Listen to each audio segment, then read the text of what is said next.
पत्रकारिता में हिंदू मुस्लिम करना जायज है? क्या किसी अपराधी को धर्म से जोड़ना सही होता है? क्या कोई भी पत्रकार कानून की धज्जियां उड़ा सकता है?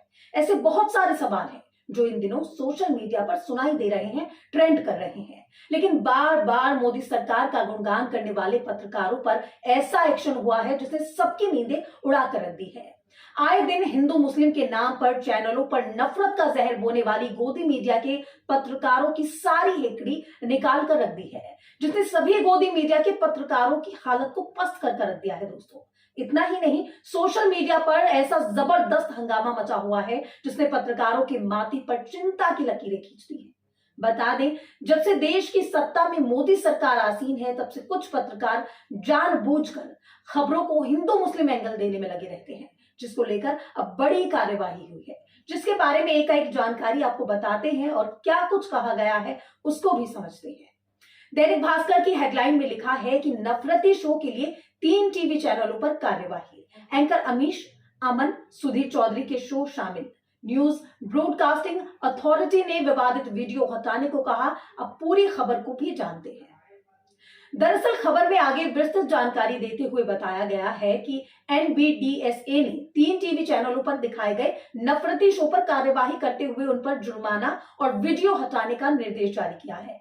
इनमें एंकर अमीश, अमन और सुधीर चौधरी के शो शामिल हैं। श्रद्धा वालकर मर्डर केस और रामनवमी हिंसा पर दिखाए गए शो के लिए टाइम्स नाउ नव भारत पर 1 लाख और न्यूज 18 इंडिया पर 50,000 का जुर्माना लगाया गया है। आज तक को अभी सिर्फ चेतावनी दी गई है।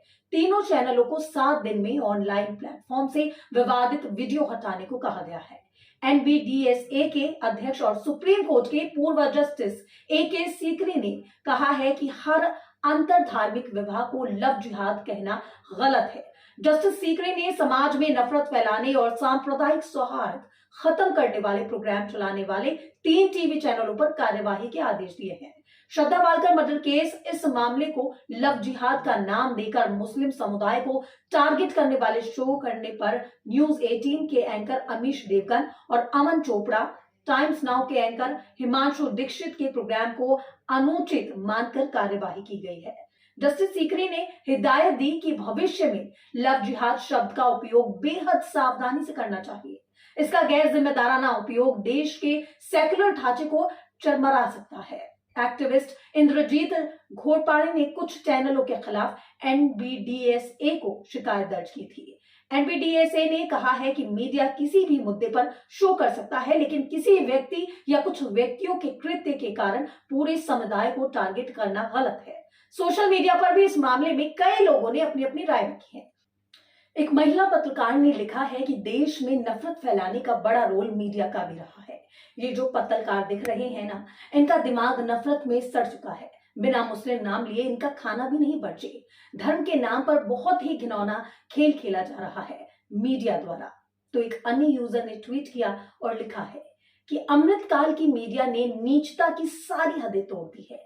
एनबीडीएसए ने टाइम्स नाउ, नव भारत, न्यूज 18 और आज तक पर एक धर्म विशेष के खिलाफ नफरत फैलाने पर जुर्माना लगाया है। टाइम्स नाउ नव भारत पर 1 लाख का जुर्माना हिमांशु दीक्षित के शो के लिए लगाया गया है। न्यूज 18 इंडिया पर अमीश देवगन और अमन चोपड़ा के 3 शो के लिए 50,000 का जुर्माना लगाया गया है। तो वहीं आज तक को सुधीर चौधरी के शो के लिए वार्निंग दी गई है। मैं इन तथाकथित पत्रकारों से बस एक ही बात पूछना चाहता हूं, शर्म नहीं आती तुम्हें?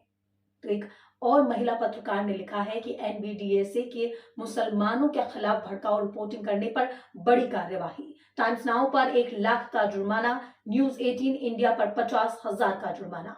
आज तक को वार्निंग दी गई। सुधीर चौधरी के रामनवमी शो को लेकर एनबीडीएसए ने आज तक को फटकार लगाई है।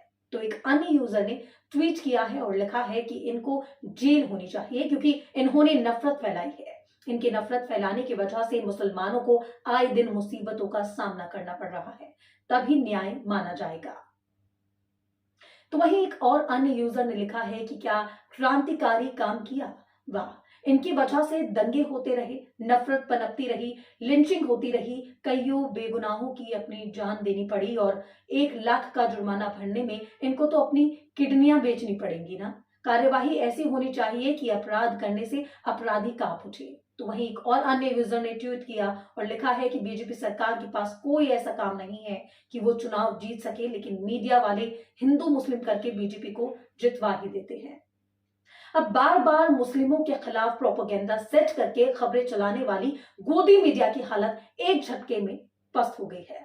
आपके सामने है क्या कुछ हो रहा है, इस पर आपकी क्या कुछ राय है, कमेंट कर जरूर बताएं और वीडियो को लाइक और शेयर जरूर करें।